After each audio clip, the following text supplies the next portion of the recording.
बच्चों, तो आज हम लोग जो है क्लास 10 फिजिक्स का जो वैद्युत चैप्टर है उसमें एक टॉपिक कवर करेंगे जिसका नाम है वैद्युत धारा। इसकी डेफिनेशन होती है एकांक समय में प्रवाहित आवेश की मात्रा को वैद्युत धारा कहते हैं। अब ये क्या बता रहा है? ये बता रहा है कि 1 सेकेंड में आवेश की जितनी मात्रा प्रवाहित होगी उसी को हम लोग क्या बोलेंगे? वैद्युत धारा कहेंगे। वैद्युत धारा को जो है अंग्रेजी के अल्फाबेट आई से रिप्रेजेंट किया जाता है और इसका फॉर्मूला होता है I बराबर क्यू अपान टी, जहां पर आप लोग का I वैद्युत धारा होता है, Q आवेश होता है और T समय होता है। अब ये बताने से जो है आपको देखिए क्या फायदा होगा अगर आपको ये पता है तो। आपको क्वेश्चन में, ऑप्शनल क्वेश्चन में ऐसा पूछा जाता है कि वैद्युत धारा को किस अल्फाबेट द्वारा रिप्रेजेंट करते हैं, तो आप लोगों को वहां पे आई लिखना होगा, ठीक है। और अगर ऐसे पूछ ले कि आवेश को, तो आप क्यू लिखेंगे और समय को, तो समय को आप टी से रिप्रेजेंट करते हैं। तो ये जो ये इंफॉर्मेशन वहां पे काम में आती है। दूसरा जो इसका यूज होता है वो आंकिक प्रश्न में होता है।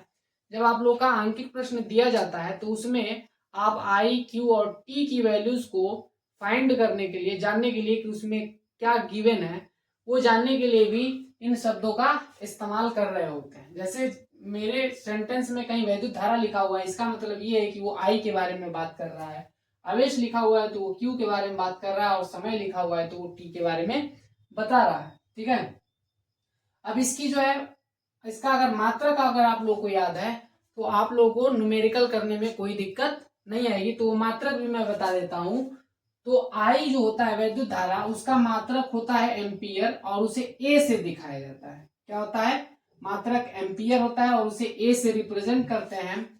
दूसरा इसका अगर मैं मात्रक बोलूं, अगर इस फॉर्मूले के हिसाब से, तो इसका मात्रक होगा कूलाम पर सेकेंड, ठीक है। कूलाम पर सेकेंड भी इसको लिखा जा सकता है। कूलाम के लिए मैंने सी लिखा और सेकेंड के लिए मैंने SEC लिखा, ठीक है। तो ये भी इसका दोनों मात्रक हो सकता है। अब ये मात्रक क्या होता है? मात्रक जो है किसी भी राशि की पहचान होती है। इससे आप जान पाएंगे कि उसका मान जो है आप लोगों के क्वेश्चन में दिया गया है या नहीं। अगर दिया गया होगा तो उसके कोई भी संख्या दी गई होगी तो संख्या के पीछे अगर वैद्युत धारा है तो वैद्युत धारा का मात्रक एम्पियर ही लिखा जाएगा, पीछे एम्पियर लिखा हुआ होगा या तो कूलाम पर सेकेंड लिखा होगा। तब आप जान जाएंगे कि वहां पे आप लोगों को आई का मान गिवन है।